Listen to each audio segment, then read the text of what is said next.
Welcome back, All the Smoke, man. This one is a long time coming. All this kind of transpired from sports. First and foremost, welcome to the show, Ryan Coogler, man. Thank you for your time, bro. Man, thanks I for know having you're me, busy, bro. Yeah, Thanks for having me. but we go back a little deeper than rap. You know what I mean? You went to junior college with my little brother. I was in we was in Big Boy College, Sacramento State, excuse yeah. me. You went to college with my Yeah. brother. And Yeah. it was funny, I hit him this morning because he was just at the house yesterday, but he had to bounce. Damn, I ain't headed seen back, him. I ain't seen him in a minute. Yeah, but How's he doing? He's good. He's in DC doing some business stuff out there with his family. I was like, "You got any funny stories, Ryan? Anything I could just pop on him?" And he's like, "Bro, to be honest with you, he's like, Ryan was the dude that set the bar." He said, "If Ryan didn't have the hand injury, you couldn't tell me that he wasn't going pro." And he's like, "You were the one that was always first in the weight room." Before practice, after practice, you just did all the right shit. You were locked into your books. He's like, Ryan didn't really start kicking it till after college. He's like, Ryan during college was really locked in. So it kind of That's makes crazy. sense now. He's like, I've never seen, he's like the most insane work ethic I've ever seen. This is my brother talking about you. So it's just like, crazy, you've man. been able to transfer, you know what, it sparked something in my mind because our last conversation with Kobe, he just like, we're built for this business shit. Like we take our athlete mentality and plug it into this world. Yeah. And it's a go. It's and I true. think you're a perfect example of It's that. true, bro. I appreciate you, man. Jason, bro. He was such an incredible player, man, and a good dude. You know what I'm saying? Like I met you through your little brother. That's how we met. Yeah, and I'm a big brother myself. I got two little brothers, and just as a representative of you, you know what I'm saying? He held that down for sure. I appreciate that. And we met, bro, at your house. Like I'll never forget, bro. But I didn't even know I'll until never forget. Fruitvale Station hit. My brother, Jay's like, that's bro. Like you met him. He's been at the house. I'm like, who? See, this the thing. So this was crazy. Cause I came in here, I just sat down on your couch because I like furniture. And I always have. And I remember Jason used to look out for your brother, bro. He used to be iced out and had the nice, you know what I'm saying? And his locker was next to mine. You feel me? And I never wanted to be in his his business, you know what I'm saying? Cause we met that season because he was like a mid-year transfer, you know what I'm saying? And he was an incredible player, bro. You know, he had all of the intangibles to go with his size and leaping ability. You know what I'm saying? And people was because y'all from SAC. We had a lot of SAC people around there to say, Whisper, man, his big brother, you feel me? Yada yada yada. I was just impressed with him on the field. You know what I'm saying? Enjoy having somebody there that I could up my game. You know, because I'm just under 5'10", you know what I'm saying? I couldn't get that. I could jump, but say a corner was 6'1", 6'2", you know what I'm saying? I had to pull him down to get that. So it was nice having somebody with that leaping ability where I could come underneath. You feel me? So we got to know each other just from the ball. And then one day he like, hey, bro, we're gonna go to my brother's house, man. He gave me the go ahead. I could take a few of y'all. You know what I'm saying? So I'm like, bet. When we get to your house, bro. This is my early bro, days. I couldn't believe what you had in there, bro. And I swear to God, bro, we pull up. And it's a bobcat digging out where your basketball court is gonna go. And I asked Jason, I say, bro, did the construction team leave this year? And he said, no, that's my brother's. We doing it. I say, bro, your brother bought a bobcat. And he like, man, yeah, like he, and I'm just like mind blown. So them niggas get to hooping, and I'm like, bro, I'm trying to get inside, bro. I'm tired. You know what I'm saying? I'm like, I want to lay down. You know what I'm saying? So he let me in, and I see the furniture and the couch. I'm like, bro, can I take a nap on this? He like, man, yeah, you good. You had the barber chair in there, you know what I'm saying? Like I'm like, look, I'm like, man, this goes, bro. I'm looking around to see what I'm gonna do when I get on, you know what I'm saying? And I lay down, bro. I never forget, I lay down, bro. Just when I get comfortable, I hear the door open up, and it's you. And I'm in there like Goldilocks, you know what I'm saying? I'm in there like, oh, you know, and you come in and you looking. And I'm like, hey, what's up, man? You like, man, who is you? I'm like, man, I'm Jason, homie, you feel me? They outside hooping. You like, okay. And you like, man, where you from, bro? We chopping it. I'm telling you I'm from the Bay and everything. And I remember, bro, you was so kind, bro. You know, y'all need anything to eat, man. I know how it is, you know, on scholarship and it's before the NILs. Yeah. You know, bro, but we ate good, bro. We hooped all day. You came on and watched us hoop. One of my fondest memories, bro. You know, for real. And just seeing it, you know, like you don't get to see somebody who made it, you know what I'm saying, who was closer to our age. You feel me? Like coming up, we'll go to the Brian Shaw camp or the, you know what I'm saying, you'll see Gary or you know what I'm saying, but like seeing somebody who you was you. We close in age. Man, you look like us. Yeah. You know what I'm saying? Seeing you seeing you do it and do it right there in Sac, man, that shit was one of my fondest memories. Bro. I can't thank you enough for that, bro. No, that's dope because I mean, obviously, I remember as my brothers tell me, and then as you tell me now, you know, it becomes more clear. But it's just like when your success started hitting. My brother's like he's dope now. Like, you don't even play football no more. He does production, and one day you guys need to work. He was already trying to plug you on the other side when I was still playing. Yeah. And then he hit me one day. He's like, Fruitvale Station, you got to see it. So I seen it. I was like, oh, that shit was dope. Who is it? That's the homie you met. He was like, what? And like from there, it just kind of it took off. So you were able to take again that focus, that mindset from sports, and apply it in this field. And obviously, we've seen the finished product. But what was the beginning transition like for you? Such a good question, bro. It was difficult, man. Like, it's funny, bro, because I had a homie who I played football with, who was from LA. There was a lot of LA cats on that team. And I remember when I realized I wanted to apply to SC, you know, I went down with him to LA just to see it, because it's hard for me to jump to something if I can't see it first. You know what I'm saying? And I always been like that, man. I don't know if it was like that for you. You was at UCLA where people, you know, it was a history of people going to the league from there. You see it, But it's tough to like say I want to be a filmmaker, I want to go to this school, but I ain't never really been in LA like that. You know, I never seen the campus or nothing. So I had homies that you know were from Los Angeles that let me come down there for a few weeks and stay with their family, go visit the campus, and making that decision to leave football alone and go, you know, full time with filmmaking, bro. It came as a result of an injury. You know what I'm saying? Like, I tore my hand up that last year, so I didn't get to finish with Jason. But I came back the next year, and we were doing 7-on-7 in the summer.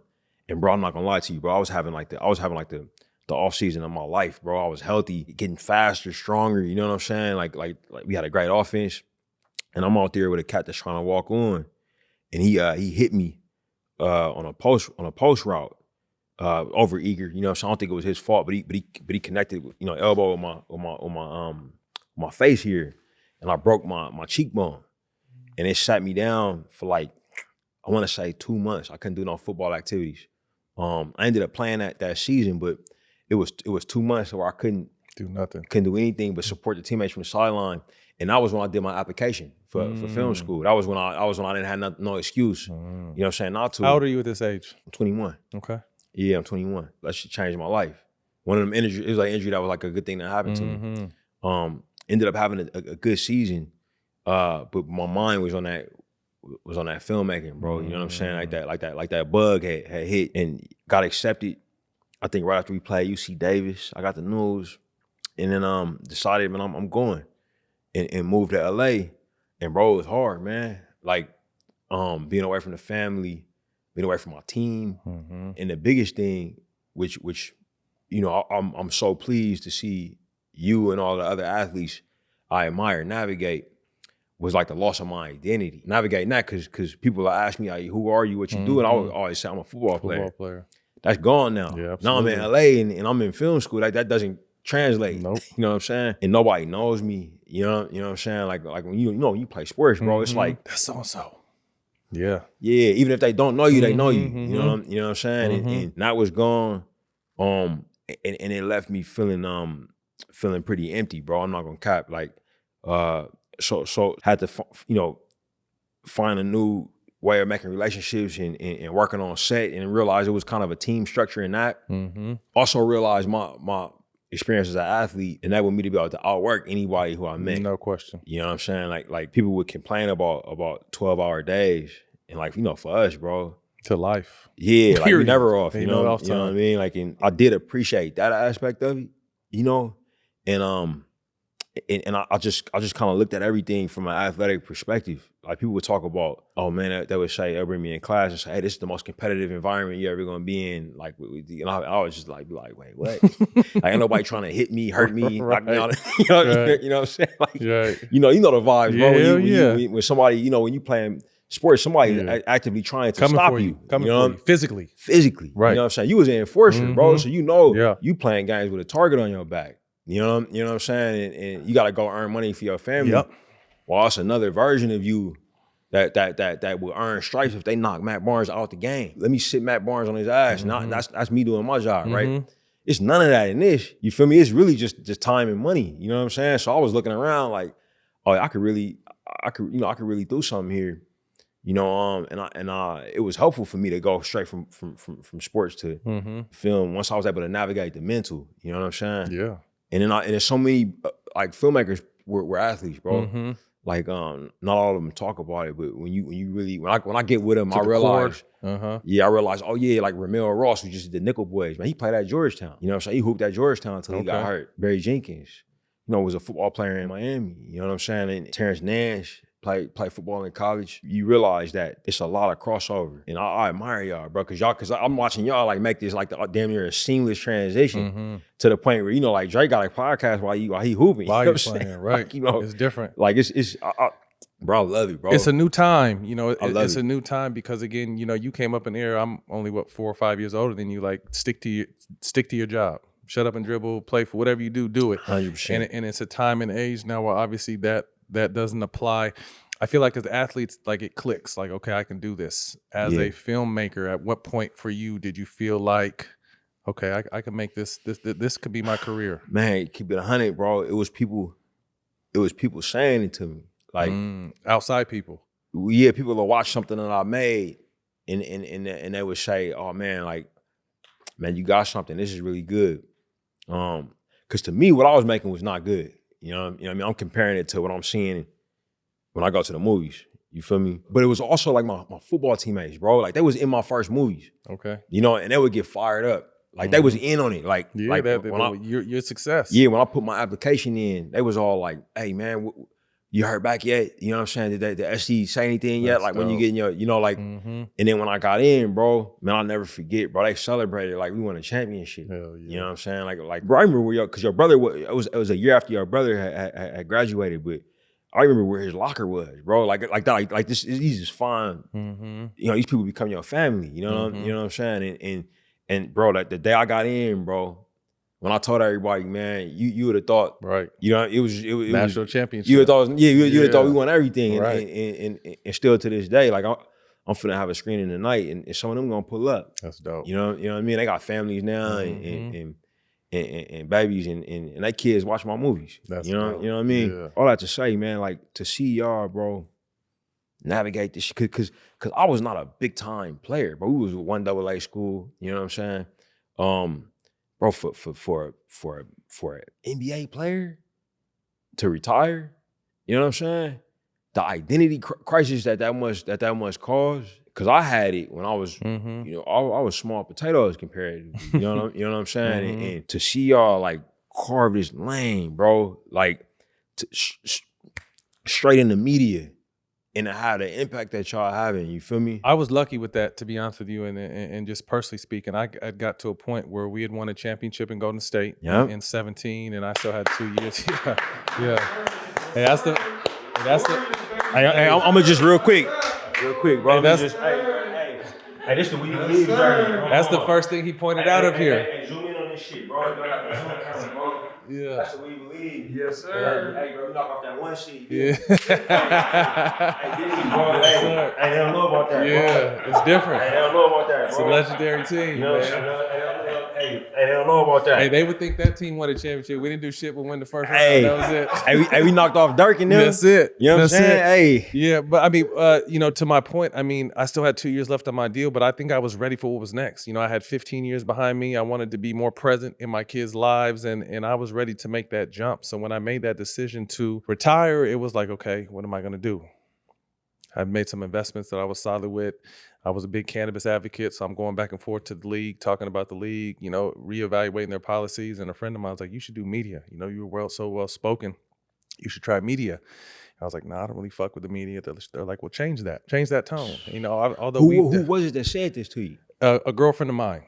Yeah. She said, you're so well spoken, you should try it. And I was like, nah. And I tried it and I loved it. And I think the authenticity I played with, I traveled, you know, I brought that to this and I caught lightning in a bottle and was able to, you know, thankfully get my Hard Knocks on ESPN. Well, I'm on the big screen still. Yeah, so I'm transitioning from the league, and I was a role player, no mistake, and I wasn't no star, didn't try to claim to be a star. I was a role player, but I transitioned right to like the media giant of ESPN. You know what I mean? And from there, I'm just like, okay, I could start doing this. And I remember seeing you though, bro. Like, cause for me, I know that teleprompter is a bear, bro. That was different. Like that teleprompter is no joke. And then seeing you handle that, bro. I remember. I'm like, damn, look, there you go. Look at you. I mean, that type of shit fires me up, bro. No, but just that transition, like you said, some people get lost in it, and to be confident and go for what I went for, and 5 years later now, I'm proud. It's a little one, but we got our first building, and we got our own set, and we got our own company, and it's moving. Yeah. So we're gonna do King of the Hill Cactus Jack Shoes Edition, presented by StockX. Your first shoe is the Air Jordan 4 Cactus Jack. The challenger is the Nike Air Max Weed. First of all, I love Travis Scott collabs are probably my favorite celebrity collab with a company. So I got pretty much all these.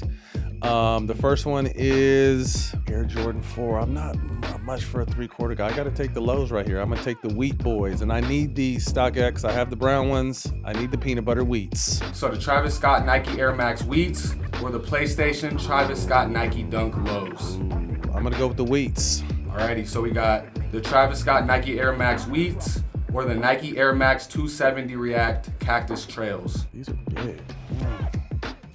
Those outdoor boys. I wear a size 14, so that'll probably look too bulky on my foot, so I'm gonna go with the Wheat Boys. We got the Wheats and the Air Jordan Low Mochas. It's hard. A pair of these got thrown in the pool, and StockX, you took care of me right away and got me a fresh new pair.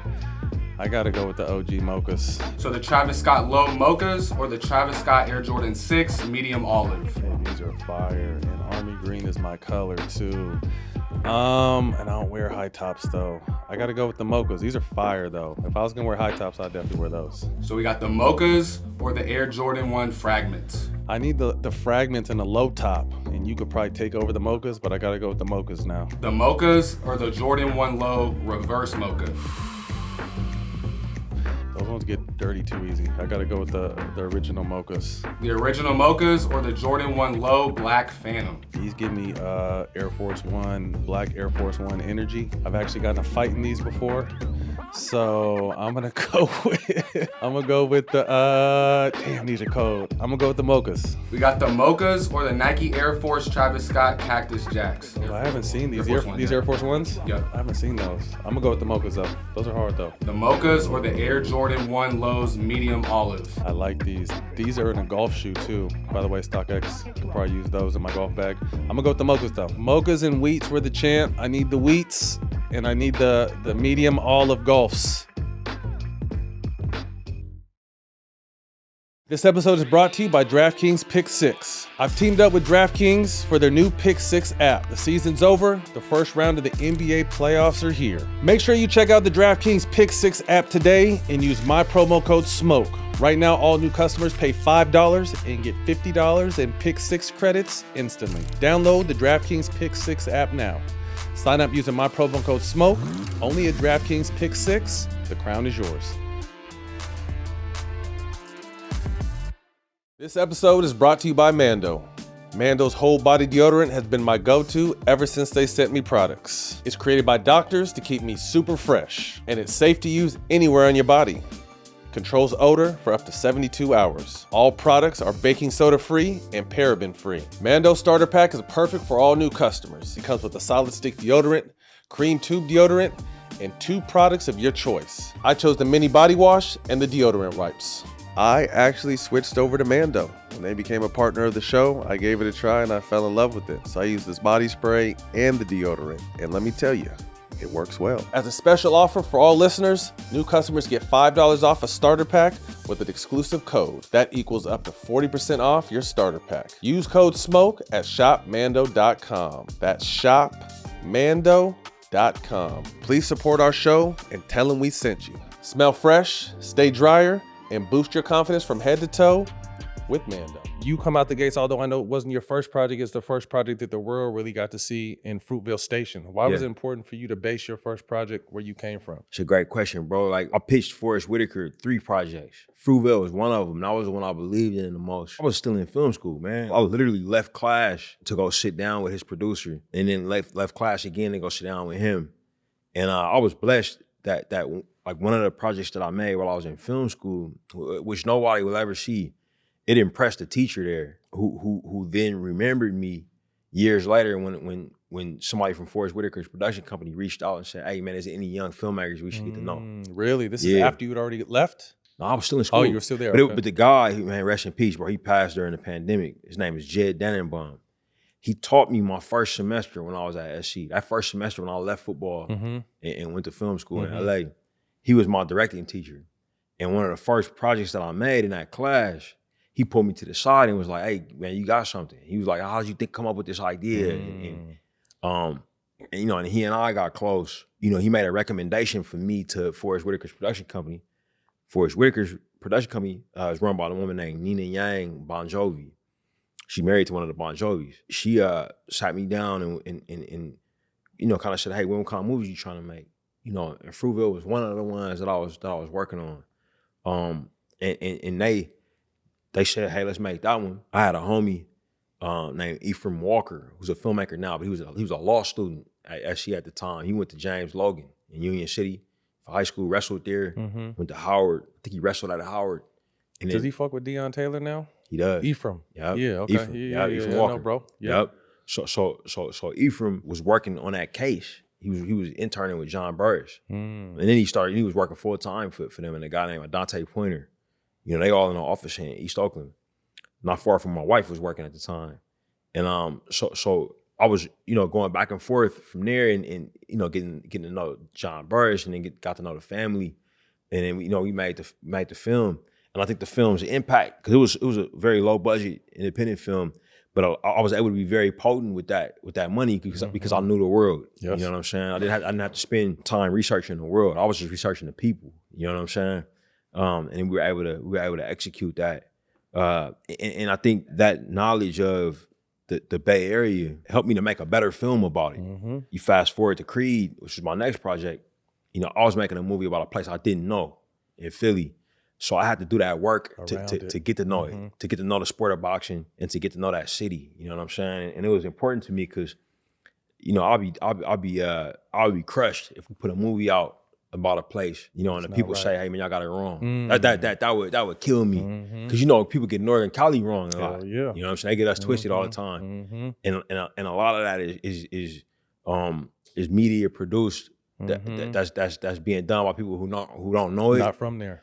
And you don't gotta be from there, but if you're not, you do have to take the time to get to know it. You know what I mean? It was a lesson in like really doing the research. Authenticity of it. Yeah. Your partner in crime, Michael B. Yeah. He's been by your side since the beginning. How did you guys come together as friends and brothers, and then how did that chemistry translate into film? Yeah, I mean, we met through the work. You know, I was looking for an actor to portray Oscar Grant, rest in peace. He was the guy I thought could do it, you know.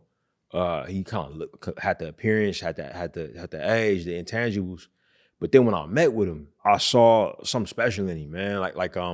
And Mike's a former athlete. You know, he grew up as a child actor, but he also grew up hooping and running track and jumping. He, like, you know, so he and I had that athletic shorthand immediately. And I recognized in him somebody who was trying to push himself, push the medium. That healthy kind of ambition, you know what I'm saying? That you need. Yeah. The competitive side. Yeah, bro. It's necessary, you know what I'm saying? And he had all of those things. And then when we started to work together, it was a great chemistry there, bro. Like and in our business, bro, if it ain't broke, you know what I'm saying? You don't fix it. I remember vividly when you invited me up to the Disney lot when you were working on Black Panther.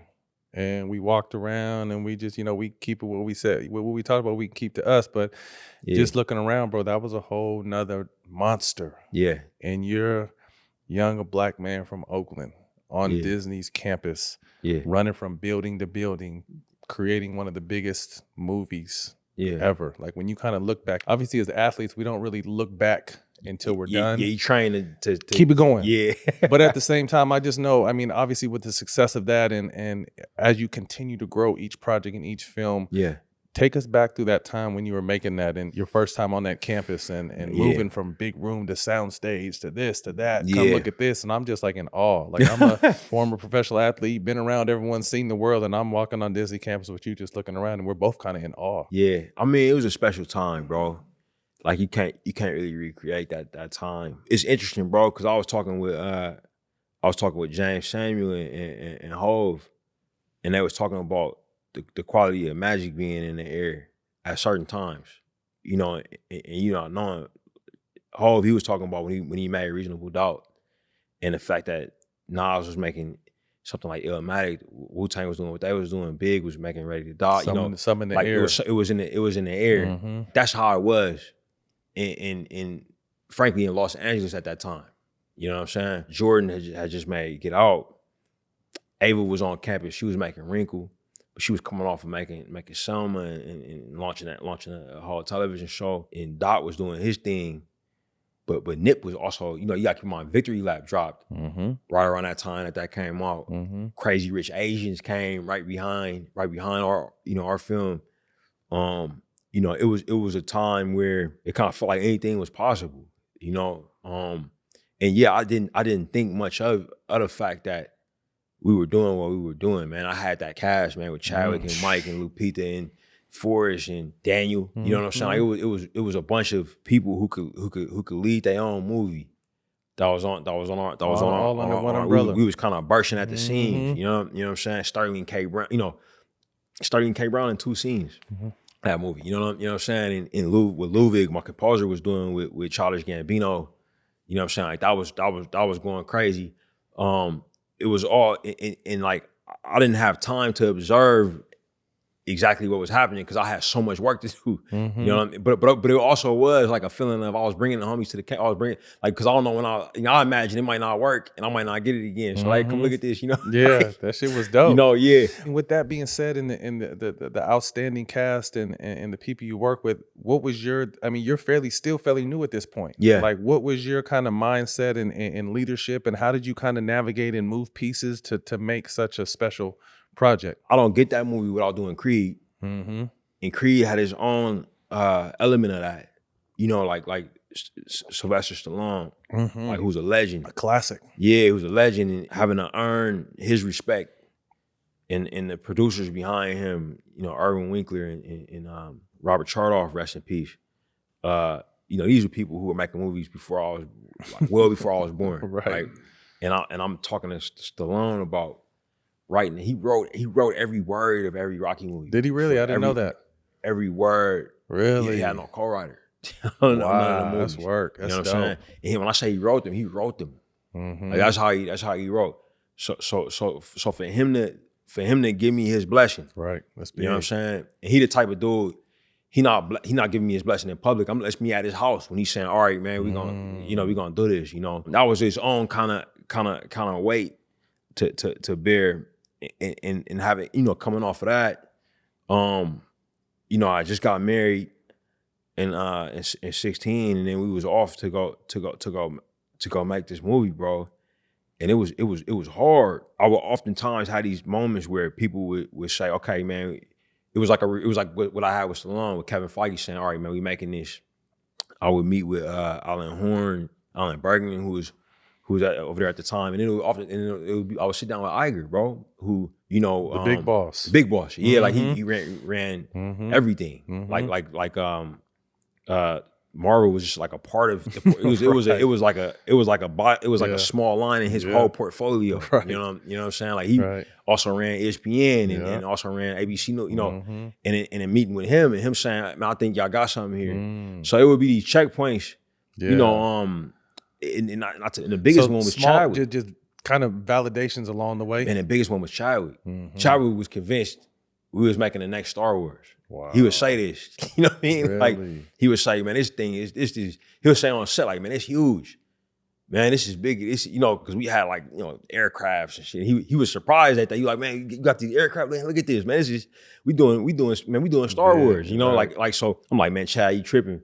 But I hear it. I'm like, man, shit, are we? You know what I mean? Right. And that confidence being spoken into me was helpful, and just like the reaction from people like, bro, I done been to championship basketball games and watch you play, bro. You feel me? And then for you to come up there and say, man, I'm proud of you. This big. Yeah. Like I'm hearing it. I'm like, all right, cool. I could keep going.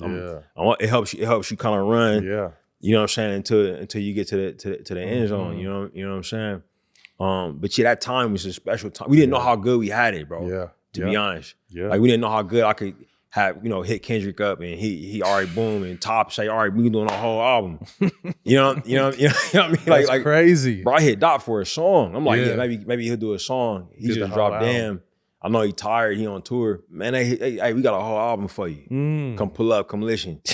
Like it was just a different time. But bro. that speaks to your character. Yeah. That people are willing to go out of their way or just really lend. I mean, I think it spoke to your character early when you said, like, when I told the homies it happened, like they celebrated like we won. I think it speaks to the person and the man you are. What was that like with Kendrick? Obviously, he's still front page news for other reasons. But for someone like him to be able that to stuff ain't got nothing to do with me. Oh yeah, no. Yeah, for someone like him to be able to be like, fuck the song. Yeah. Take this whole Bro, record. I mean, it was incredible, man. And you get used to as a filmmaker, we music industry adjacent.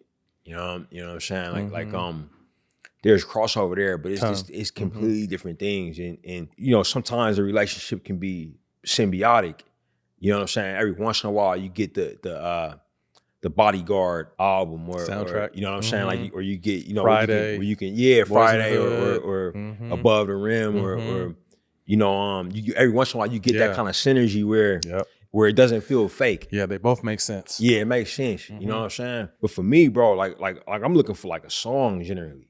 You know what I'm saying? Like something for the end credits that we can, you know what I mean? The artist can have that moment. I'm always thinking about James Bond. You know what I'm saying? Like where it's gonna be a super impactful song, but the pie in the sky for me and Ludwig always was, ever since we first started working together, always was like the full blown album. You know what I'm saying? Like we've been trying to do that since Fruitvale. The idea of being able to do that with TDE, bro, huge. And for Dot at that point to say, bro, I wanna executive produce a whole album. That was his appetite at the time. You know what I'm saying? He was, once again, that ambition. You know what I mean? And him seeing some of the footage and saying, yeah, this is it. I can bring my full self to this. That's dope. It was amazing, bro. But it led to some complicated conversations because it was a Disney movie still. You feel me? So I had to go to walk that line. Bro, I had to go up in them offices, bro, and explain, you know what I'm saying, like while a certain language was being used. But that's important. That's important because they don't have. I mean, that's not their specialty. Nah, it's not. Being able to bridge those gaps. I mean, to this day, 9 times platinum. That album went not platinum 9 times. That album's incredible, bro. And one of his largest streaming songs ever, 2 billion streams with the All Stars. All the stars. All the Stars with SZA. I mean, I'll never forget the first time I heard the demo of that. Like how big it sounded. None of us do things in a vacuum, bro. You know what I'm saying? Like, and I believe in that. Like now more than ever. Like, you know what I'm saying? Like, I'm listening to music, bro, while I'm on my way to set. I can tell you where I was when these pick the artist. Absolutely. I can tell you where I was when the album dropped. When it hit. And how I used it. You know what I'm saying? 4 a.m. I don't feel like getting up out the bed with my wife, you feel me? But I gotta get to set at 6 a.m. Man, what song am I putting on? You know what I mean? To get me pumped up and get me going, man. You done won championships, bro. Yeah. What music was you working out to? When you won the chip? I mean, Pac. Yeah. You know what I mean? It's tatted on your hand. Yeah, absolutely. Pac, Nip. Yeah. You know what I mean? It's just absolutely. I mean, there's always songs and energy that put you right in position you need to be in. Yeah. So to be able to acknowledge the synergy and put it together for the audience, you know what I'm saying? Here got a movie coming out, but here got that soundtrack before, just to prime you for what we on before you go to the theater. I mean, it was an incredible gift, bro. Tell us a little bit more about the genius of your composer, Ludwig. He is that, but more than anything, he's my friend, bro. You know what I'm saying? We met right at that time when I had to leave football behind, come find a new filmmaking family. He was one of the first people that I met in film school. He had just moved from Sweden. And funny enough, he was living in it was a fraternity on Frat Row at Tennessee. That had been kicked off campus for a semester. For some bullshit, for doing something crazy. You know what I'm saying? If you know SC history, bro, them frats, they do all types of shit. You know what I'm saying? It was 1 year a cat got caught on the roof doing some wild shit while I was at school. But the frat got kicked off campus. And they opened up the frat house to students, specifically graduate students for that can rent cheap housing. And one of my film school homies was in the class. I mean, was living there. And I went over to go visit his place, and Ludwig was another guy that was living there with another composer student. That's how we met. he didn't have none of his music there and nothing. I just met him as a guy. That's cool. You know, and we were talking and I discovered like how incredible he was. You know, later on, and he started scoring my projects. But the thing about him, bro, is he went pro first, like before anybody. Like we looked up, he had graduated and he had a job, bro, where he was assisting a composer on a television show. He got his green card, bro, and he was cracking. Like he was the first one to buy a house. You know, he was moving. He was on it because he was that good. You know, and then he was assisting this composer who was working for the Russo brothers, bro. This is before they did the Marvel thing. They was doing television shows, and then they got a show about a community college called Community, and they went to Ludwig's boss, and he was too busy because he was working with Ben Stiller doing Tropic Thunder and all of that. And he said, "Hey man, hire my assistant. You know, he's incredible. Hire him." So then Ludwig got his first show, which is Community, right? So look, who's in Community? Donald Glover. He's one of the actors in the show. Donald Glover meets Ludwig, tells Ludwig, "Hey bro, I'm a musician too. You know what I'm saying? Like you know, you make music." They formed Childish Gambino. Oh, really? Yeah, they formed Childish Gambino. Oh, shit. You know what I'm saying? So Ludwig making beats with Donald rapping on them. Donald links up with another cat named Fam, my Nigerian homie from South Central. You know, Fam becomes Donald's manager. And, you know, the whole thing blows up. You know, essentially like while right around the time that I'm getting ready to make Fruitvale, he's composing television shows, does his first major feature film with me on his own. With Fruitvale, and then Childish Gambino blows up. You know what I'm saying? So he becomes this producer too, right. Like all at the same time. There's not many people like that dude, bro. When it comes to music, you just met on some organic, regular shit. That's how you met. That's who he is as right. a person, man. Like a real, just incredible individual, bro. What did you learn most, and what did you enjoy most about Chadwick? Yeah, man. I mean, look, what I learned most from Chadwick, bro. Patience. I've talked about this a lot, man. But he was He was a person who moved at his own pace. You know, he was from the South. He was quite older than me and Mike. You know, so when we worked with him, he had like an advanced maturity to him. He was also dealing with life or death circumstances that we did not know about. You know what I'm saying? So it was heightened. But he changed my life, bro. Like you know, he was the most.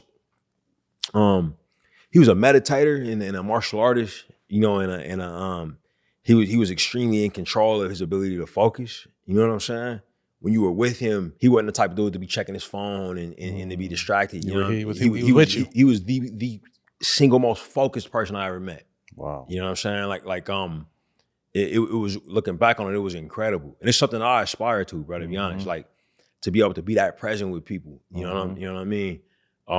He would take deep breaths. If you gave him some information, I could see him lock it in. Like you know what I mean? And again, like a serious martial artist. Like he was a hooper coming up with that athletic mindset, bro. You know what I mean? Like you know that game, bro. Like it's a clip, bro. The closest thing I seen in Chad, bro, like this is gonna crack you up. The closest thing I seen in Chad is a clip of Cam Newton, bro. Like, you know, he got his whole thing online, his network, and it's a clip going around of him breaking down a play call. And you see him listening in on another play call, bro. And you see for a split second, like he's listening to the play call, and you see him change, like he becomes unblinking. You know what I'm saying? Like while he's listening to all of the play, and then he snaps out of it and says, okay, so what this is that like that was Chad at all times, bro. Like at all times he had that focus of like a quarterback getting a play call in like the fourth quarter. You know what I'm saying? The importance. And it didn't matter who it was, bro. Like I seen him with children, bro, when he was doing charity. We doing charity events.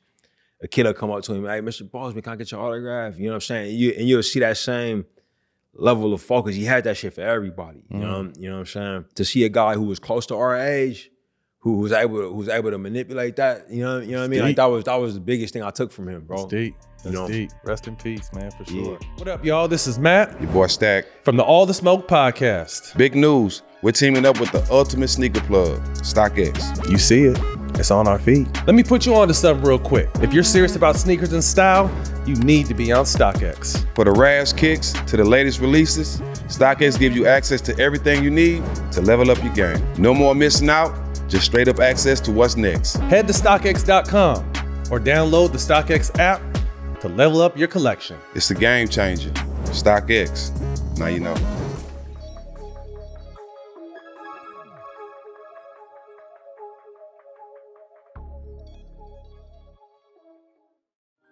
Bro, it's been a long day at work, man. I'm ready to get baked. You ain't never lied. No. I mean toasted, Yes, sir. gooey, melted. It's gonna be nice. Wait a minute, bro. What are you talking about? I'm talking about Jimmy John's, bro. After years of perfecting the cold sandwich, Jimmy John's is turning up the heat on their sandwich game. Jimmy John's toasted sandwiches are finally here. Try one of their 3 new toasted sandwiches with like my favorite, the chicken bacon ranch, roast beef and cheddar, or the ultimate Italian. Or why not try one of your Jimmy John's favorites, toasted? Each sandwich is the perfect combination of crunchy and melty. They're here and they're hot. Order online at jimmyjohns.com, the Jimmy John's app, or stop by your local Jimmy John's for a perfectly toasted sandwich. Satisfy your toast buds. You ever had one of those moments when you want to elevate your night? Maybe it's a dinner with friends or a celebration that calls for something extra. That's where Grand Marnier comes in. You probably heard of it, but have you tried the signature drink? The Grand Margarita. It's the twist of a classic margarita. It has the smooth richness of Grand Marnier's cognac. And combined with orange liqueur, a bit of citrus, and just the right amount of sweetness, with a taste like that, it's perfect for any occasion. Whether you're chilling at the crib or out with friends, a Grand Marg remixes a regular cocktail into something extraordinary. Don't just settle for a good cocktail when you can have something grand. It's about making your next drink one to remember. So when you're making your next margarita, remix it and make it grand with Grand Marnier. Grand Marnier liqueur, 40% alcohol by volume, 80 proof. 2025 Campari America, New York, New York. Drink with style, drink responsibly. Sinners. Different.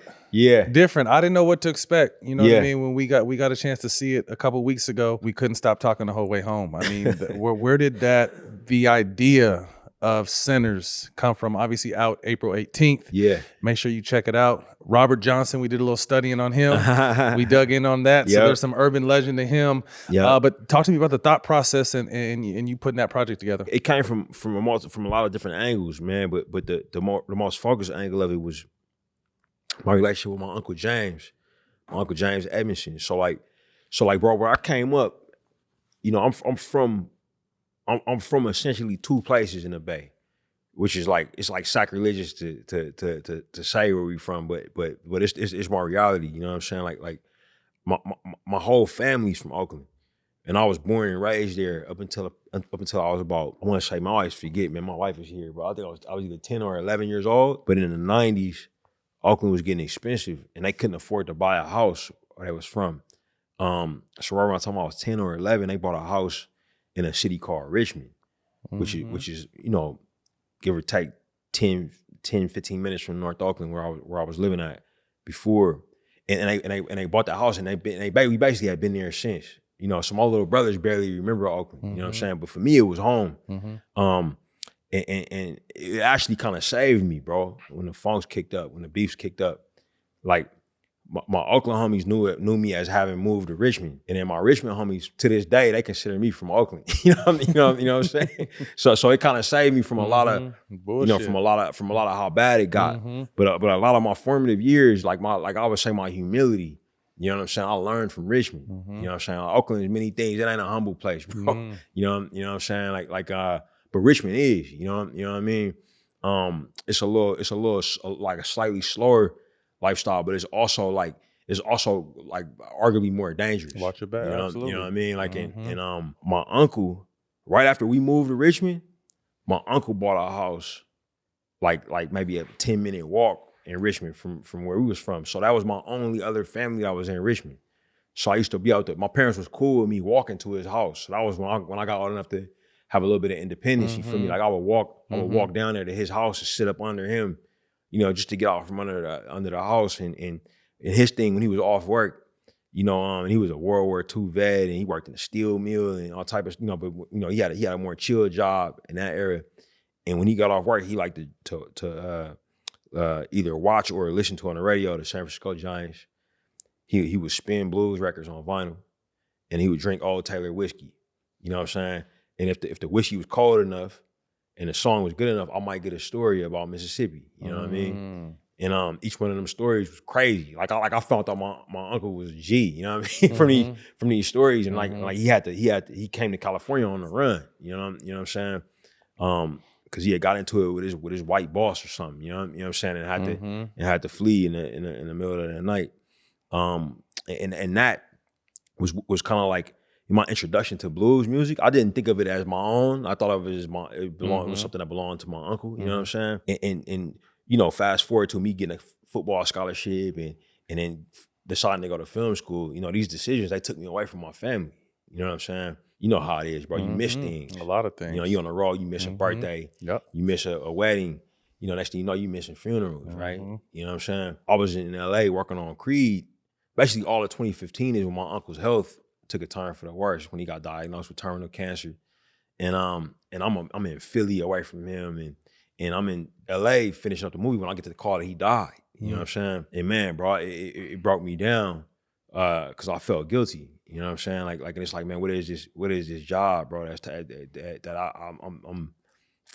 fucking around with a editing software and a computer, bro. My uncle is dying. I'm not even able to be there with him. You know what I'm saying? And that guilt associated with that, bro. I missed so much from that house, bro. Like basically everybody from that house passed away, man. Like the only OG that's left is my auntie Wendy. You know, and I missed all of the last moments with them people because I was pursuing my dream. Right. You know what I'm saying? Right. And I would find myself playing old blues records when I thought about my uncle. Okay. And I was listening to him with a different ear. Yep. Now that he was gone, like I'm studying the music and getting into it heavy, and sometimes I'm listening to it in the dark, and I feel like he right there listening with me. He telling me about the records, and you know the gang, bro. We talked about Nip, 2021. I'm listening to a lot of Dolph. You know, he gets murdered, and I'm in the South working on Panther 2. I'm seeing cotton farms for the first time in my life because I'm in Byron, Georgia. You know what I'm saying? And I'm thinking about this thing that happens to us as gangster rap fans that we've sadly become accustomed to, of an artist being monumental and influencing our lives and rapping about navigating the same things we navigate and they succumb to it, right?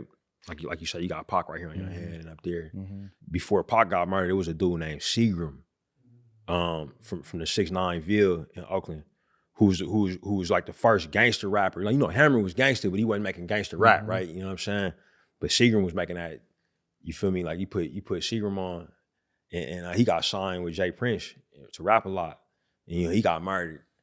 You know, basically right when he was getting on, and then you got Pac, you know, and then you got Mac Dre, you got Johnny Cash, you know, you got the Jacker, you got countless young dudes, you know what I mean? Rest in peace, Kenny Cherry, Kenny Clutch from the hood. Rest in peace, Tayway from the rich. You know what I'm saying? It's just constant, like this flood of bodies. You know what I'm saying? That's lost. And with Nip and Dolph, it hurt so much because they was my age, and I thought that they had made it out. You know what I'm saying? Like I thought they had beat, you know, 25, 27. You know, they rapping luxury rap now about their businesses and their kids, and then boom, boom. You know what I'm saying? Back to back. It put me in a mode of studying the musician. You know what I'm saying? And the type of music that was coming out that my uncle listened to. You know, I interrogated it. You know what I'm saying? And that was really where the idea came from for the movie. It was all of those things, and coming off of spending so much time making 2 comic book movies and a boxing movie, and you know, I wanted to make something original. You know, I was really from my soul, you know, and about what I'm interested in. Before it was too late. That's interesting because hearing you break it down, you could feel it in the movie. You could 100%. You could definitely feel it in the movie. In Ludwig, bro, his father, you know, he's from Sweden, bro, and his father wanted to name him Albert for Albert King. His father was that heavy of a Delta blues fan. You know what I'm saying? And when I researched the music, and I was like, I really got into like why my uncle loved it so much. You know what I'm saying? I realized that this was maybe our country's greatest contribution to the arts. You know what I'm saying? Delta blues music. This music became it became rock and roll, it became R&B, it became hip hop. A lot of different genres. It became everything that's cool now and has been cool for the last 60 years. you know, it started right here with these people. You know what I mean? And that concept, I said, oh, this is a massive concept. I gotta shoot this on the big cameras. I gotta bring all my homies that really are really good at this filmmaking thing. I gotta bring them to the South, so we could spend 6 months making this. You know what I'm saying? And that's what we did. Where'd the vampire twist come from? I love horror movies. Okay. People didn't know that about me. You know what I'm saying? It was actually a point of sadness, man, when I realized like I've been making movies over 10 years and people still don't really know me. You know what I'm saying? But that's your fault, not to cut you off. You don't like this. This is not your thing. I mean, before it wasn't like you don't like that. You like being behind the scenes. 100%. I respect that. Like you're not. I mean, bro. Like God bless you, bro. Because I know you. I can feel comfortable. Right. But no, that's one thing I always respect. Like you never, because this ain't the first. Like I've been asking you shit since I started this shit to sit down. You know what I mean? And that's just, and you're like, it's not right. It's not really. It's never really been your thing. And I like that you are giving the world an opportunity to see this. You know what I mean? Because I got a chance to, get a little snapshot of it. And like your mind is like the way you think and the way you carry yourself is dope. And I'm glad you're opening up to people to allow them to experience that. I mean, this project is definitely worthy of it, bro, from my standpoint. Like, and it needs the context. Yeah. You know what I'm saying? Like without the context, I think it still works. You know what I mean? But I think the context can deepen it. You know what I mean? I'm thankful, bro. It's look, bro, when I'm at Fruitvale, I was 20, 25, 26, something like that. And bro, I was being thrown, bro, they threw me on Pierce Morgan, bro. You know what I'm saying? Like, and I'm 20, you know what I mean? I ain't had no media training, bro. I'm fresh out of film school. And but straight from the Bay, though. Yeah, too. And I'm on CNN, and he asking me about gun violence, you know what I'm saying, in America, you feel me? And there was no all the smoke. For me to come sit down and you know what I'm saying, with somebody who really understands me. You know what I'm saying? Understands my situation and what I'm navigating. Right. Somebody who understands Pac more than just the songs he made. Right. You know what I'm talking about? Like understands when I say Oakland or Richmond, bro. I'm not talking about Virginia. It's a big difference. You know what I'm saying? Like no disrespect to Richmond, Virginia. You know what I'm saying? Like salute to them. But it means something to have media outlets like this, who get it. A following that gets it. Yeah. You know what I'm saying? We definitely pride ourselves on that. Yeah. Talk to us about was it Stack and Smoke? Yeah, Smoke and Stack. Yeah, so Smokestack twins. You was able to clone Michael B. what was that? That shit was dope. That first, because I was in that. I'm not gonna lie, I was in that bitch high. I'm like, oh shit! But you had to check the pack. Man. Hold on, which one did I have? What am I on? So where did I loved the idea, because again, I'm a dad of twins, so to see the similarities but also huge differences. In them. So talk to me about your babies. They identical? Identical twins. Okay, so this is beautiful, bro. Yeah, so my aunts, Auntie Marilyn and Auntie Curlin, that's my aunties. My mom's older sisters, and they was notorious in our neighborhood. Identical twins? Identical twins. With the shit. Yeah, and they whipped ass. Like, you know what I'm saying? They whipped ass. So it was I came up under them.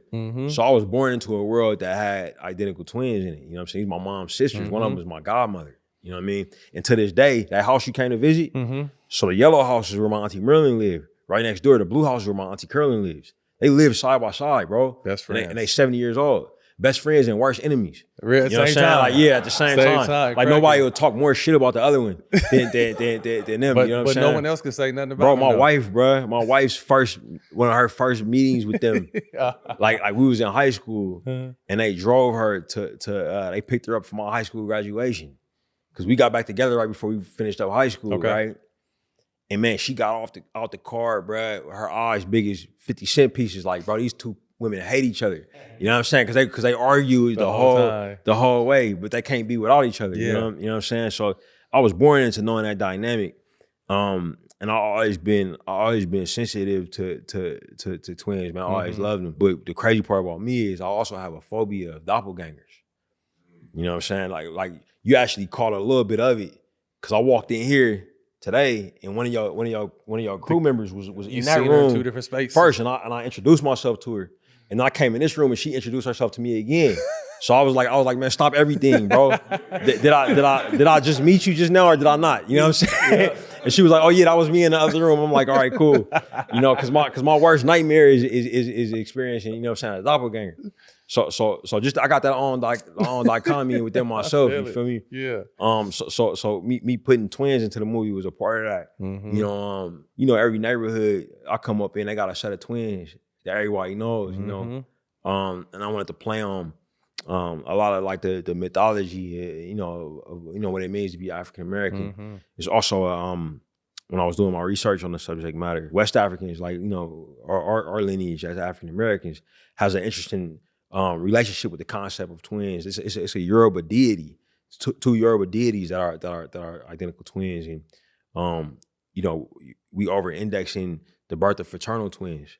You know, so it's a real it's deep thing. You know what I mean? That I wanted to put in there. That was dope. Yeah. What do you hope people take from this project? Man, number one, bro, I hope people just have a good time at the movies. Mm-hmm. Like I hope people go with their friends and their families, man, take dates. You know what I mean? Like I want to bring back that cinematic experience, man. Like for everybody, that feeling of, you know, talking to the screen and yelling and don't do it. Yeah, exactly. Don't go outside. Exactly. Bring that back. You know what I mean? Yeah. And I love the movies that do that, man. I think Jordan does a phenomenal job of that.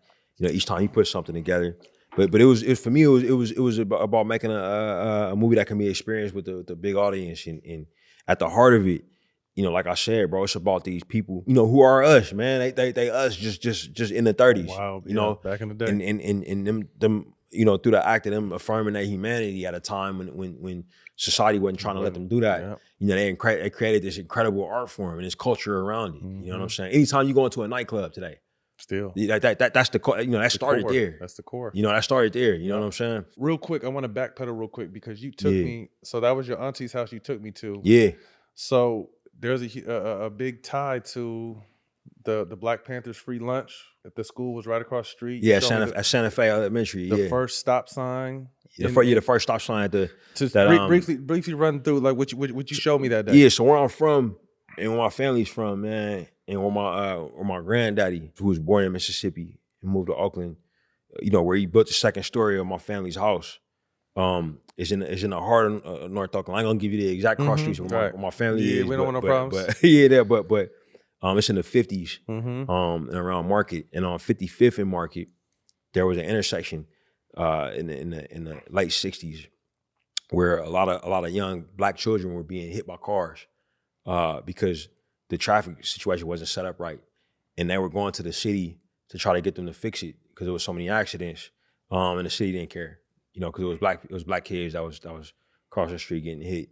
And one of the first major moves that the defense minister and Huey P. Newton and Chairman Bobby Seale did as founding members of the Black Panther Party was they made their own stop sign and they put it up right there on 55th and Market.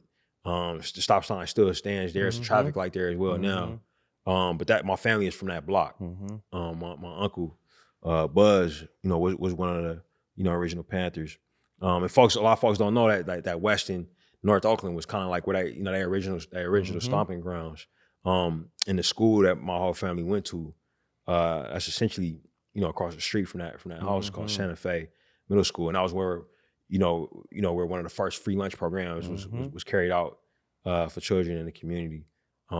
You know, that's the neighborhood I grew up in. No, I appreciate you showing me. There was some history. I enjoyed my. It's heavy over there, bro. I enjoy. You can still feel the energy. You can still feel it, man. It's definitely alive. Yeah, the depth you go for each film and how you embrace yourself, whether it's a community or whatever the situation, the topic is.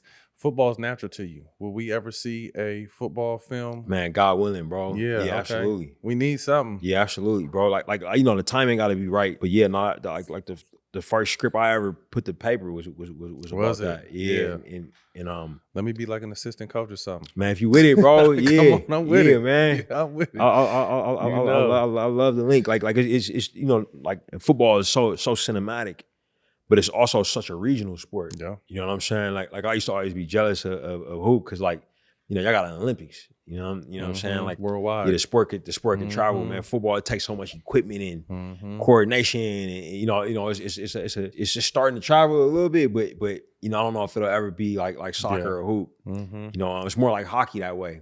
You know, but yeah, bro, I love to make a football movie, man. Try my hand at it. Before we get you out of here, what do you base success on as far as your projects? Film is an art form and it's a business. You know, it's both things at once.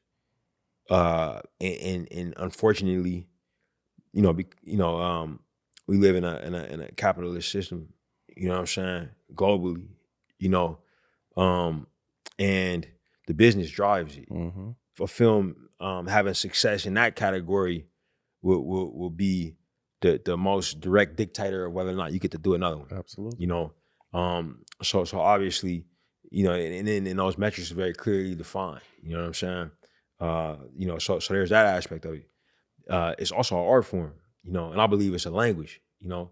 And I like many languages, you can be conversational in it. You know what I'm saying? Like you'll meet people who say, yeah, I'm conversational in Spanish. You know what I'm saying? They might not be able to speak it themselves, but they can maybe speak a little bit, and they can. Then you'll meet other people who can say, I can understand it, but I can't speak it. Right. That's the global population. The global population can understand cinematic language. You know what I'm saying? They might not be able to speak it, but they can watch a video or watch a movie and take it in, and feel the emotions. When it's done well. I consider myself fluent in it. Like I can speak it, I understand it, I can write it. You know what I mean? And the judge for me is, can I make a movie that entertains people, but they also feel the emotions that I'm feeling while I made it? You know what I'm saying? If I was sad when I was writing something about characters, if they watch this and their eyes choke up, you know, their eyes tear up, I mean to say, they get a lump in their throat. All right, man, that's success. If I tell a story and after the film rolls and they walk out, are they still thinking about it? You know what I'm saying? Like, do they find themselves wanting to maybe find a song that they heard or find themselves wanting to dig deeper into the subject matter? And that's a form of success. But then the pinnacle, bro, like in my opinion, the pinnacle is if when I'm gone from here, they still fucking with it. They still fucking with it, man. Like that's and I'll never know that. You know what I'm saying? But you on pace? Yeah. Definitely on pace. Right on. Quick hitters, first thing to come to your mind, let us know. Outside of you and Mike B, who are some other famous duos that you respect in actor, director combinations? I was about to go straight to sports, P. Yeah, my bad. You said actor and director? Yeah. Paul Thomas Anderson and Daniel Day-Lewis, Spike and Denzel, Tony Scott and Denzel, Derek Cianfrance and Ryan Gosling. I'm gonna fucking butcher her name. Greta Gerwig and Saoirse Ronan. How you say her Irish name? Huh? Saoirse Ronan. Chris Nolan and Cillian Murphy. Marty and Bob De Niro. Edgar Wright and Simon Pegg. Nia DaCosta and Tessa Thompson. I don't know if you're superstitious, but if you want to put who's one actor you'd like to work with still? Denzel. Ooh. One album you can listen to on repeat. Me Against the World. Your fondest sports memory, or maybe your top 2 or 3 favorite sports memories. One is JV Hoop hitting the game winner against San Leandro. Yeah. After they kicked our ass like 5 games in a row. Yeah, come on, man. Yeah. JV Hoop, I'm talking about. Yeah, shouts out to my homie Sam Cheatham. Second favorite memory is catching my first touchdown in college on UC Davis, my sophomore year. I was at Davis, caught it in the what kind of route? It's a post corner. Yep. Yeah, caught a post corner. It was good coverage too. Right off the top. My homie threaded it, and my homie Otis Amy was on the other side. He ran the same route on the other side. And Otis came and met me. Celebrated with me. We got a picture of that. I think he got that somewhere. But yeah, that was a good catch. A good throw by Ryan Lettingham. I can't remember the cornerback. He was buff as fuck though, bro. He was hard to block the whole game. I couldn't believe I beat him. My last greatest memory was I caught I tipped a Hail Mary against Northern Colorado my senior year, and my homie Tony Washington caught it on the back line of the end zone. We was down 5. Took it back? No, we scored for it. It was a Hail Mary, 0 time on the clock. Okay. I think probably like 48 yards out, and I was the Hail Mary guy, and you know I'm 5'9", bro. So like, and it was a DB that was maybe Jason size, like 6'3", tormenting me the whole game, bro. And we had practiced the Hail Mary the day before we got on the plane, bro. And I'll never forget this, because I think about this all the time. We ran the play, and how the Hail Mary worked is 3 receivers run to the same spot, and the quarterback throws basically a jump ball in that spot. And that day in practice, bro, we all got there at the same time because it was on air, and it dropped it in front of the 3 of us. Nobody caught it. Cause I thought my homie Tony was finna get it. He thought I was gonna get it. You know what I'm saying? And the other cat thought that one of us was gonna get it. And it dropped. And we was like, damn. And our coach, bro, ripped us, bro. Like he ran in. Marshall Sparback was his name. He ran in, bro, and he was like, hey, man, this is not like, this ain't for joking around. He like, look, man, Tony, you go here. And he put Tony up front. The other homie, I can't remember the other homie. Might have been my homie Philip Perry from Dorsey High.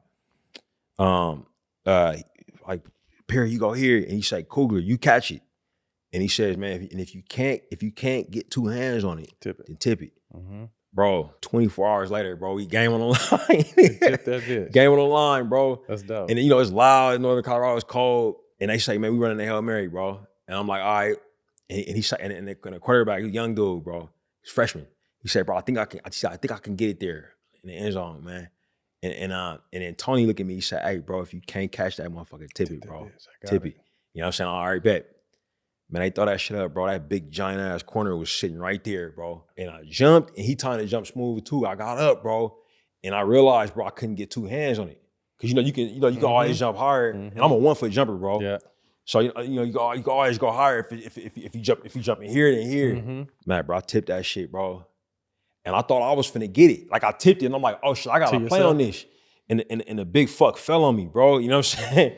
So I'm going down, bro. And I'm watching the ball drop, bro. And then my nigga Tony slid in, bro, bread basket.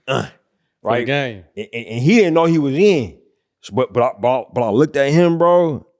And I looked up at the ref, and the ref was looking me dead in the eyes. He nodded. Like, yeah, bro, I'm thinking just what you thinking, bro. Lifted their hands up, bro. And I don't remember shit else, bro. Hey, we pandemonium. That's going to be a part of the movie. I bet you. That's going to be a part of the guarantee. That's going to be a part of the movie. Pandemonium, bro.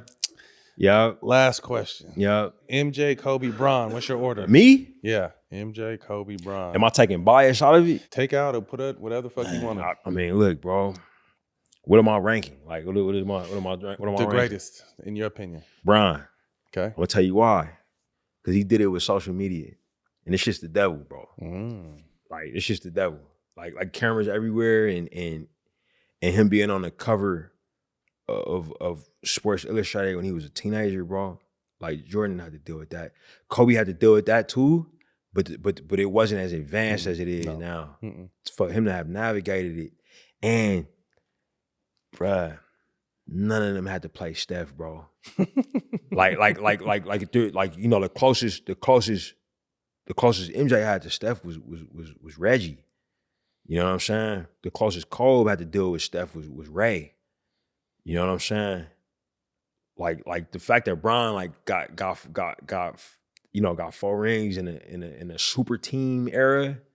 You know what I'm saying? When Cass is clicking up, you know what I mean? And even though he participated in that, you know what I'm saying? But still, in that Steph era, like 3-point shot era, you know what I mean? Yeah, changed the game. Like the fact that he was able to, and also, you know, be the star that he is with all of this, with all of the mind fuck that is the internet. You know what I'm saying? Mike, we just saw Mike when he was playing.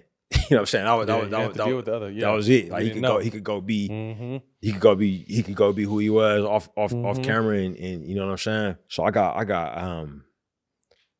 you know, it pains me to say that, bro, because I love Mike. And I saw the second 3-peat Mike. I didn't see the first 3-peat Mike. That was before my time. the just crazy dominant. Mm-hmm. You know what I'm saying? Like, but I caught him like post retirement Mm-hmm. basically. But in terms of like who's a better player, you know what I'm saying? Like that's it's impossible to Different eras, to different say. genres. But also just like different body types. You know, Yeah, you know what I mean? Like Bron is an unfair type of specimen. You guarded two of the three. Mm-hmm. So like you could tell me who's more difficult to guard. Difficult for me to guard was, I mean, don't get me wrong, Bron is great, but difficult for Kobe. me to guard is Kobe because it's more reaction to your mistakes. Yeah. Bron is fast, strong, and if you're there, it don't matter. He can go through you or over you. Yeah. But Kobe was more like attacking the foot, attacking the hand, attacking the angle. Tactician. And then once if you caught up to him, he would shot fake you. What blew my mind meeting him was how big he was, yeah, bro. about 6'6", yeah. He's a big fucking dude. Uh-huh. Like in, you know, to be as quick and as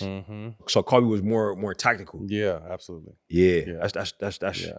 Bro, what's that feel like, bro? To like have fun. It's the best. Like I said, I mean, my job every night was to guard the best. Like, did you ever guard AI? No, I didn't have to guard. I didn't want them problems. I didn't have them problems, bro. Nah. I think about that. I think about Kobe. monster. I think about Kobe getting the rings. Yeah. In that AI era. Yeah. AI was a problem. Yeah. Have you met him? He's little. Just in over Zoom. Okay, so never in person. I seen him in person. Uh-huh. I was in the nosebleeds at the All-Star game in 2002 or 2003 when it was 1990 2000 in Oakland Yeah, when Vince stuck his arm in there. That's when I seen him. Uh-huh. And because what happened with AI was when Vince was going to do his last attempt. People don't talk about this, but his last attempt was a free throw dunk. And AI was the first one to walk to he went on the baseline and walked to the free throw line and laid down on his stomach to see if he could witness where his foot was when he jumped. And then when he did that, everybody did it. Like everybody went and laid down next to him. So that was my only time seeing AI in person. You feel me? He's little. But that game one he had against Kobe and them, bro. Crazy. That was the only game the Lakers lost the whole playoffs. That's my top sports performance I've ever seen, bro. He went in there, had like 42. With my own two eyes, bro. When he stepped over Ty, bro. Cold. Like, yeah. I want to thank you, bro. It's been dope watching your journey and your humility and humbleness and willingness to help and still finding time for people and just being cool, man. Making great projects, man. Right on, bro. It's dope to see you kind of leading the way, and we wish you continued success and love and blessings. Man, right on, bro. No doubt, bro. Appreciate you, man. No doubt, man.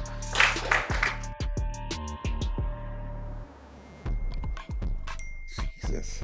God damn, bro. You okay over there? Man, this is crazy, man. These girls won't stop hitting my phone, bro. I thought you just said you was dry a couple weeks ago. Well, man, I've been using these Rose Sparks, man, and I guess the word is out on me, man. Is it? Yeah, man. Because last thing I heard, you got a bad case. That's why you got to shave your facial hair. Nah, no more flatlining, baby boy. You're back. I'm back, man. Man, I might need to try these. Like, what's the process with them? You put one of the lozenges under your tongue, man, and on average, it's 15 minutes, man, and you ready to go. And let me tell you, bro, it works, bro. Looks like you're confident. Everything is going good with you. Absolutely, bro. And the ladies are super satisfied. Are they? Man. Come on, man. You're back, huh? You ain't been back. You ain't really been back since like 98, 99. Oh, though. man, come on, don't do me like that, man. I'm back. I'm current right now. Yeah, up it's there. all about getting back in the game. You feeling good? Absolutely, man. I had the flat tires, man, and now I'm burning rubber. Yeah. Are you using rubber though? Good Lord. Well, at my age, man, you're not supposed to, but I'm still doing it, baby boy. Let me tell you, it's part of my budget now. Well, congratulations, man. I'm glad you're back in the game. I appreciate it. I really do. No doubt. If prescribed, new sexual health patients get $15 off Sparks for your first order on a recurring plan. Connect with your provider at ro.co/smoke to find out if prescriptions of Rose Sparks is right for you. That's ro.co/smoke for $15 off your first order. This episode is brought to you by Boost Mobile. Boost Mobile is now a legit nationwide 5G network. I know we stay joking, but let me take a second to put on my serious voice. Because this isn't a joking matter. Me personally, I would never joke about a 5G network that has invested billions in building 5G towers across the country. Me neither. Not even once. Me neither. Feel me? Boost Mobile is now a legit nationwide 5G network and also provides coverage across 99% of America. Seriously. Visit boostmobile.com or your nearest Boost Mobile store for more information. The Boost Mobile network together with our roaming partners covers 99% of the U.S. population. 5G speeds not available in all areas.